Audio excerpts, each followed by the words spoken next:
সালটা 2018। পুনাম আর সুনীলের বাচ্চা হবে এবং সেই কারণে এই পুনামকে বারবার সুনীল ডাক্তারের কাছে নিয়ে যায়, সেটা একটা প্রাইভেট হসপিটালে। এবং সেই প্রাইভেট হসপিটালে এই চেক আপের দরুন এক ল্যাব টেকনিশিয়ান যে এই সুনীল আর পুনামকে প্রচণ্ড হেল্প করে এবং সেইখান থেকে পুনামের সেই ল্যাব টেকনিশিয়ানের সাথে একটা ভালো সুসম্পর্ক হয়ে যায়।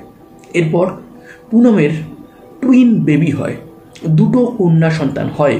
কিন্তু পুনামের ভেরি ব্যাড লাক, তার মধ্যে এক কন্যা সন্তান কয়েক মাস পর মারা যায়। কিন্তু আস্তে আস্তে সে নিজেকে ম্যানেজ করে নেয়। এর মধ্যে সুনীল সে যেখানে আগে থাকতো সেইখান থেকে অন্য একটা জায়গায় বাড়ি ভাড়া নিয়ে চলে যায়। সেই জায়গায় কয়েক মাস থাকার পর সে আবার অন্য একটা জায়গায় বাড়ি ভাড়া নিয়ে চলে যায় এবং শেষমেশ আরও একটা জায়গা যার নাম হচ্ছে ভবানী চক, সেইখানে গিয়ে ফাইনালি সেটেল ডাউন করে। এইবার পরিবারের লোক বারবার সুনীলকে বলে যে সুনীল, তুমি এতবার বাড়ি কেন চেঞ্জ করছো?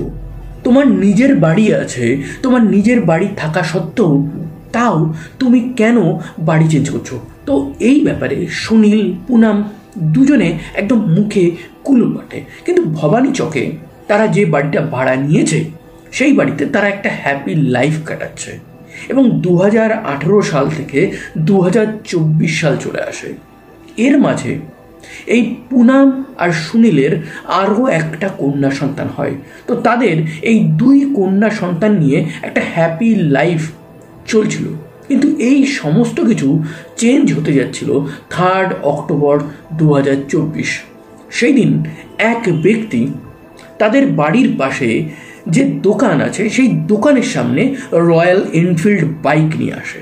সেই বাইকটা সেখানে রাখে, তারপর সোজা পুনাম আর সুনীল যেখানে ভাড়া থাকে সেই বাড়ির গেটের কাছে যায়। গেটের কাছে গেলে সুনীলের এক মেয়ে যার বয়স 4 বছর মতন, সে ওখানে খেলা করছিল। তাকে কাছে ডেকে তাকে 10 টাকার একটা নোট দেয় এবং সেই নোট দেওয়াটা এটারই খুশ ছিল যে বাড়ির দরজাটা সে খুলে দেবে। এবং সেই বাচ্চা মেয়েটা সেই বাড়ির দরজাটা খুলে দেয় এবং বাড়ির দরজাটা খোলা মাত্রই সেই ব্যক্তি সোজা সেই বাড়ির মধ্যে ঢোকে। এই বাড়ির কর্তা সুনীল যখন তাকে আসতে দেখে তখন তাকে কনফ্রন্ট করে এবং এই কনফ্রন্ট করার পরেই তাদের মধ্যে তুমুল বাক বিতণ্ডা শুরু হয়। এইবার সবাই যখন এই বাক বিতণ্ডা বাইরে থেকে শুনছে, ঠিক এক্স্যাক্টলি সেই মোমেন্টে বাইরে যত মানুষ ছিল তারা পরপর 6টা গুলির আওয়াজ শোনে এবং এই 6টা গুলির আওয়াজ শোনার পরেই সেই বাড়ি থেকে সেই মানুষটা চুপচাপ বেরিয়ে আসে, রয়্যাল এনফিল্ড বাইকে বসে চুপচাপ চলে যায়। এবং এই ঘটনাটার পরে যখন সেই বাইরের লোকগুলো ঘরের ভিতরে যায়, গিয়ে তারা সমস্ত কিছু দেখে চমকে যায়। সেখানে সুনীলের তার ওয়াইফ এই পুনামের গুলি লাগা শরীরটা পড়ে আছে এবং সেইটা তাদের যতটা না অবাক করে তার থেকে আরও বেশি আর একটা জিনিস অবাক করে, ঘরের মধ্যে তাদের যে 2 কন্যা সন্তান আছে তাদেরও গায়ে গুলি লেগেছে এবং তারা 4 জন অলরেডি মৃত অবস্থায় পড়ে আছে। পুলিশকে খবর দেওয়া হয়, পুলিশ আসে এবং পুলিশ এসে এই 4টে বডিকে ময়না তদন্তের জন্য পাঠিয়ে দেয়। কিন্তু কে করলো এই পুরো কর্মকাণ্ডটা? কেনই বা হলো? এই সমস্ত কিছু জট এখন পুলিশ এক এক করে খুলবে। আশেপাশের লোককে যখন জিজ্ঞাসাবাদ করা হয় যে কোন ব্যক্তি এখানে এসেছিল, তারা ক্লিয়ার কাট একটা নাম বলে, চন্দন বর্মা এসেছিল। ও ঠিক সন্ধেবেলা এই 6:30 নাগাদ এখানে এসে ওর মেয়েকে একটা টাকা দেখায়, তারপর ওর মেয়ে গেটটা খুলে দেয়। তারপর আমরা ভিতর থেকে একটা ঝগড়ার আওয়াজ শুনতে পাই এবং তারপরেই এই সমস্ত কর্মকাণ্ড করে এই চন্দন বেরিয়ে চলে যায়। তখন পুলিশ তাদেরকে জিজ্ঞাসা করে, এই চন্দন কি আগেও এখানে আসতো? তখন তারা বলে যে হ্যাঁ, এই চন্দন যখন সুনীল বাড়িতে থাকতো তখনও আসতো, আবার যখন সুনীল বাড়িতে থাকতো না তখনও আসতো। ওদের একটা ভালো ফ্যামিলিগত রিলেশন ছিল। এর থেকে বেশি আমরা কিছু জানি না। তো পুলিশের বর্তমানে মেইন টার্গেট হচ্ছে এই চন্দন। এই চন্দন কে? এই চন্দন হচ্ছে একটা ল্যাব টেকনিশিয়ান। সে রায়বেরিলির একটা হসপিটালে কাজ করত এবং এই সেই হসপিটাল, যে হসপিটালে এক সময় 2018 সালে এই পুনামের 2 বাচ্চার জন্ম হয়। তো সেইখান থেকেই তাদের কিন্তু এই চন্দনের সাথে পরিচয় ছিল। কিন্তু চন্দন এই কর্মকাণ্ড কেন ঘটালো, তার পিছনে সমস্ত ব্যাপারটা কি, সেটা যতক্ষণ না চন্দনকে পুলিশ ধরতে পারবে ততক্ষণ পুলিশ জানতে পারবে না। তো কয়েক ঘন্টার মধ্যেই পুলিশ এই চন্দনকে লোকেশন দেখে ধরে ফেলে। ধরে তাকে যখন সেই ক্রাইম সিনে আনছে, সেই মোমেন্টে চন্দন পালানোর চেষ্টা করে এবং যখন সে পালানোর চেষ্টা করে ঠিক এক্স্যাক্টলি মোমেন্টে পুলিশ তার পায়ে গুলি ছোড়ে এবং সেই গুলি লেগে সে যখন আহত হয়ে যায় তাকে হসপিটালে ভর্তি করা হয়। তার সেবা শুশ্রূষার পর তাকে যখন থানায় ডেকে আনা হয়, ডিটেল ইনভেস্টিগেশন করা হয়, তখন যে সত্যিগুলো সামনে বেরিয়ে আসতে চলেছিল সেটা বেশ চমকপ্রদ ছিল। প্রথমেই আসি এই সুনীল আর এই যে পুনাম আছে তাদের স্টোরির ব্যাপারে। এই যে সুনীল, সে উত্তরপ্রদেশে আমেঠিতে থাকতো এবং সেইখানেই একটা লোকাল পুলিশ স্টেশনে সে জব করতো অ্যাজ এ কনস্টেবল হিসাবে। তার লাইফ ভালো চলছিল। সরকারি চাকরি পাওয়ার পর তার ফ্যামিলি থেকে তাকে বিয়ে দিয়ে দেওয়া হয় এই পুনামের সাথে। বিয়েটা ছিল অ্যারেঞ্জ ম্যারেজ, কিন্তু তারপরেও তাদের মধ্যে সম্পর্ক সমস্ত কিছু ঠিকঠাক চলছিল। এরপর এই পুনাম প্রেগনেন্ট হয়। প্রেগনেন্ট হওয়ার পর 2018 সালে সে একটা টুইন বেবি রায়বেরেলির এক হসপিটালে জন্ম দেয়। কিন্তু কয়েক মাস পর তার 2 টুইন বেবির মধ্যে এক বেবি মারা যায় আর আরেক বেবি ভালো করেই সার্ভাইভ করে। এবং এই যে হসপিটালে যখন তার প্রেগনেন্সি আসে, সেই সময় সেখানকার ল্যাব টেকনিশিয়ান এই চন্দনের সাথে দেখা সাক্ষাৎ এই পুনামের এবং সুনীলের হয়। দুজনেরই একটা ফ্রেন্ডশিপ হয়ে যায়। কিন্তু এই ফ্রেন্ডশিপটা পুনাম এবং সুনীলের জীবনে যে কাল সময় ডেকে আনবে সেটা তারা তখনও বুঝতে পারেনি। এই হসপিটাল থেকে বেবি ডেলিভারির পর পুনাম বেরিয়ে আসে। পুনাম কিন্তু এরপরেও ওই ল্যাব টেকনিশিয়ানের সাথে কন্টিনিউ সম্পর্ক রেখে যায়, একটা বন্ধুত্বের সম্পর্ক। কিন্তু কয়েক মাস পর যখন তার সেকেন্ড বেবি সে মারা যায়, তারপর থেকে এই পুনাম তার নিজের মধ্যে একটা খালি অবস্থা ফিল করতো, একটা ব্ল্যাঙ্ক অবস্থা ফিল করতো। এই সময় সে একটা অদ্ভুত দুঃখের মধ্যে চলে যায় এবং সেই দুঃখ থেকে বেরোতে সে মেনলি হেল্প নেয় এই ল্যাব টেকনিশিয়ান কাম বন্ধু চন্দনের। এবং চন্দনের সাথে তার কথাবার্তা এতই বেড়ে যায় যে এরপর এই জিনিসটা একটা প্রেমের সম্পর্ক নেয়। তারা লুকিয়ে লুকিয়ে দেখা সাক্ষাৎ করতে থাকে, তারা হোটেলে, বাস আড্ডায়, পার্কে মিট করতে থাকে। কিন্তু প্রেম, ভালোবাসা এই জিনিসটা যতই তোমরা লুকানোর চেষ্টা করবে না কেন, এই জিনিসটা বাকি লোকরা দেখে ফেলবেই। তো এখানে তো একটা বিবাহিত মহিলা একটা পরপুরুষের সাথে অবৈধ সম্পর্ক করেছে। তো সেই জিনিসটা সুনীলের জানতে বেশি দিন লাগেনি। সুনীল প্রথমে পুনামকে বোঝায়, চন্দনকেও ডেকে বোঝায়, কিন্তু এরপরেও সুনীল দেখে চন্দনও বুঝতে পারছে না, পুনামও বুঝতে পারছে না। তো সুনীল এই চন্দনকে রীতিমতন থ্রেট দেয়, ধমকি দেয়, আরও অনেক রকমের ঝামেলা করে। এই সমস্ত জিনিস যখন চলছে, সেই সালটা 2018 থেকে 2021 চলে এসছে। 3 বছর ধরে সুনীল এই সমস্ত কিছু সহ্য করছে। 2021 সালে তার জীবনে একটা চেঞ্জ আসে। সে আগে পুলিশের চাকরি করত, কিন্তু এইবার সে একটা টিচারের চাকরি পেয়েছে। আগে যেমন তাকে নাইট ডিউটিতে যেতে হতো, দূরে দূরে তার ট্রান্সফার হতো, এইবার সেই রকম কোনো চান্স ছিল না। তার স্কুল ছিল তার বাড়ি থেকে মাত্র 5-7 কিলোমিটার দূরে। তো সেই দুপুরবেলা ইভেন লাঞ্চ করতে পর্যন্ত আসতে পারতো। তো সেই ক্ষেত্রে আস্তে আস্তে পুনমকে সে বোঝায়, পুনমের সাথে তাদের সম্পর্কটা ভালো হতে থাকে। কিন্তু এরপরেও পুনম আর এই যে চন্দন আছে তারা মেলামেশা বন্ধ করেনি। এইটা দেখে এইবার এই সুনীল একটা বিগ স্টেপ নেয়। তারা নিজেদের বাড়ি থেকে একটা অন্য জায়গায় শিফট হয়ে যায়। কিন্তু সেইখানেও চন্দন চলে আসে। সেটা কিসের জন্য আসে? এই পুনমের হেল্পে। এরপর সেই জায়গা থেকে সুনীল আরও একটা জায়গায় নিজের বাড়ি সরিয়ে নেয়।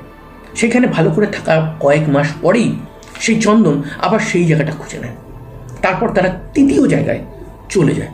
সেইখানেও চন্দন চলে আসে এবং শেষমেশ তারা এই সমস্ত ভয় সরিয়ে যে চন্দন খুঁজে পাবে কি পাবে না সেই ব্যাপার না ভেবে এই সুনীল এই আমেঠির ভবানী চকে একটা নিজস্ব রেন্টাল নেয় এবং সেই রেন্টালে তারা থাকতে শুরু করে এবং এই সমস্ত কিছু যখন চলছে সেটা 2021 থেকে 2024 সাল চলে আসে। এবার এর মাঝে 2024 সালের প্রথম দিকে এই পুনম আরও একটা কন্যা সন্তানের জন্ম দেয়। এই কন্যা সন্তান জন্ম দেওয়ার পরেই পাশের যে হসপিটাল আছে সেইখানে তার বেবি এবং তার চেক আপের জন্য যেত। সুনীলও তার সাথে যেত, কিন্তু হঠাৎই একদিন কি হয়, 2024 অগস্ট মাসে এই সুনীল তার ওয়াইফকে নিয়ে ওই হসপিটালে চেক আপের জন্য গেছে। কোনোভাবে এই চন্দন জানতে পেরে যায়, কিন্তু সে ল্যাব টেকনিশিয়ান ছিল, তার হসপিটালে অনেক বন্ধু থাকতো। হয়তো কোনো এক বন্ধু তাকে বলে দিয়েছে যে তোর গার্লফ্রেন্ড এখানে এসেছে তার হাজব্যান্ডের সাথে। তো সে চলে আসে এবং চলে এসে পুনমের সাথে সে অনেক খারাপ ব্যবহার করতে থাকে এবং সেই মোমেন্টে পুনম নিজেকে সামলাতে না পেরে সে যখন দেখছে তার যে একটা অবৈধ সম্পর্ক সেটা পাবলিকলি জানাজানি হয়ে যাচ্ছে, সেই মোমেন্টে হয়তো সে একটা নাটক করে সোজা এই চন্দনকে একটা থাপ্পড় মারে। এরপর চন্দন ওখানে বলে যে আমি তোমাদেরকে দেখে নেব। তো এই কথাটা শুনে সুনীল আর পুনম সোজা থানায় চলে যায় এবং থানায় গিয়ে একটা কমপ্লেন লিখিয়ে আসে। এই কমপ্লেন নিয়ে পুলিশ এই চন্দনকে ডাকে এবং এই তিনজনের মধ্যে একটা মিউচুয়ালি আন্ডারস্ট্যান্ডিং করিয়ে দেয়। অগস্ট মাসে এই মিউচুয়াল আন্ডারস্ট্যান্ডিং হয়। তারপর চন্দন নিজে এই সুনীলের কাছে যায়, গিয়ে ক্ষমা চায়। সে বলে যে নিজেকে চেঞ্জ করে নেবো এবং সে একটা ফ্যামিলি ফ্রেন্ড হতে চায়। তো সুনীল একদম একটা ভালো মানুষের মতন এই জিনিসটা খুব সুন্দরভাবে মেনে নেয় যে একটা মানুষ যে তার ওয়াইফের সাথে নানান কিছু করেছে, স্পেশালি অবৈধ সম্পর্ক করেছে, তাকে সে ক্ষমা করেছে এবং ক্ষমা করে তার ঘরে গিয়েছে। এরপর থেকে এই চন্দন এই সুনীলের বাড়ি যখন সুনীল থাকতো তখনও আসতো, যখন সুনীল থাকতো না তখনও আসতো। একটা ভালো সম্পর্ক হয়েছে। ইভেন এই সুনীল নিজের নামে একটা জমি কেনে। সেই জমিটা যখন সে কিনেছে তার সাক্ষী একটা রাখতে হয় এবং সেই সাক্ষীটা কাকে রেখেছিল জানেন? এই চন্দনকে। এরপর চন্দন এই যে সমস্ত কিছুগুলো করছিল সমস্তটাই একটা নাটক ছিল এবং এই নাটকটা সে বেশি দিন কন্টিনিউ করতে পারবে না, তার ধৈর্য নেই, সেটা সে জানতো। সে এই নাটকগুলো করছিল এই কারণে যে সে জানতো ইন দ্য লাস্ট পুনম শুধুমাত্র তারই হবে। আর এই যে জমিটা যেটাতে সে সাক্ষী থেকে কিনেছে, যখন সুনীল মারা যাবে, সুনীলকে সে যখন মেরে ফেলবে, তখন সেই জমিটাও তার হয়ে যাবে। এই সমস্ত কিছু ভেবে এই সমস্ত কিছুর নাটক করছিল চন্দন। কিন্তু চন্দনের নাটকটা একটা ডেডলি জায়গায় চলে আসে। চন্দন সেপ্টেম্বর মাসে তার হোয়াটসঅ্যাপে একটা স্ট্যাটাস দেয়। সেই স্ট্যাটাসটা হচ্ছে যে আমি খুব তাড়াতাড়ি 5 জনকে মারবো এবং মজা দেখাবো।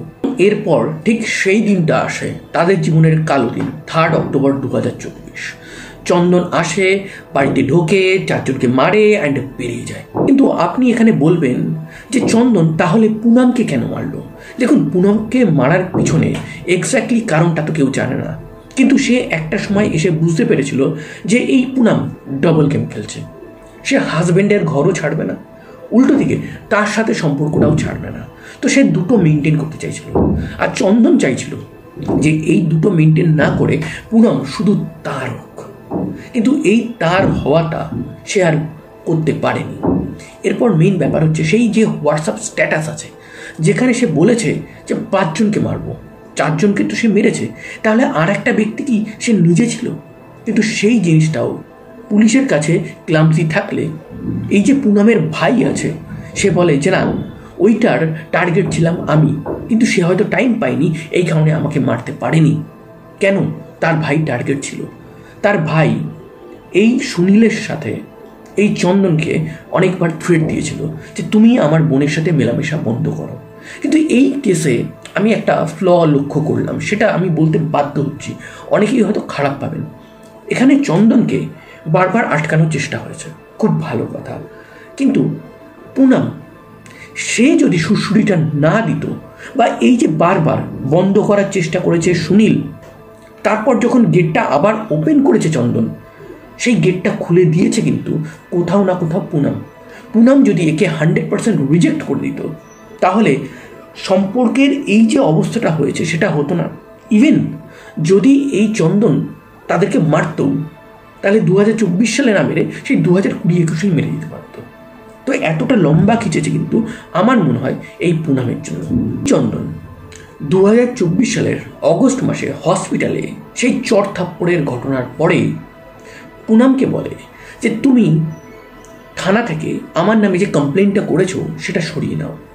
তোমার আমার যে হোয়াটসঅ্যাপ ভিডিও কলিং আছে সেইখানে সেইগুলোর সমস্ত রেকর্ডিং করে রেখেছি।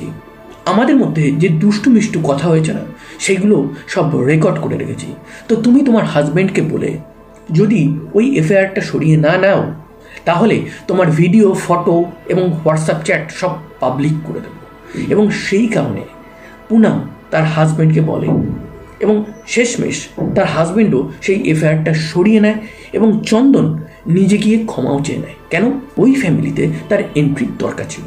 তো বর্তমানে এই কেসটা এখনও কোর্টে সবে তোলা হয়েছে, অক্টোবর মাসেরই ঘটনা, সবে 2-2.5 মাস হয়েছে। তো এর মধ্যে তো আর জাজমেন্ট আসবে না।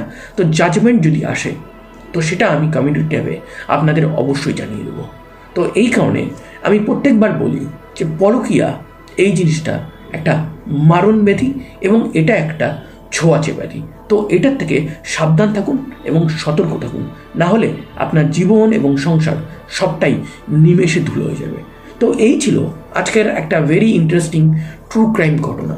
তো এইরকম রিয়েল লাইফ ট্রু ক্রাইম ঘটনা ইন স্টোরি ফরম্যাট আমার কাছ থেকে শুনতে চাইলে অবশ্যই আমার চ্যানেলটাকে সাবস্ক্রাইব করবেন এবং আজকের ঘটনা যদি আপনাদের ভালো লাগে তাহলে একটা লাইক করবেন, একটা কমেন্ট করবেন এবং বন্ধুদের গ্রুপে অবশ্যই শেয়ার করে দেবেন। ধন্যবাদ। আবার দেখা হবে নতুন কোনো এক ট্রু ক্রাইম ঘটনার সাথে।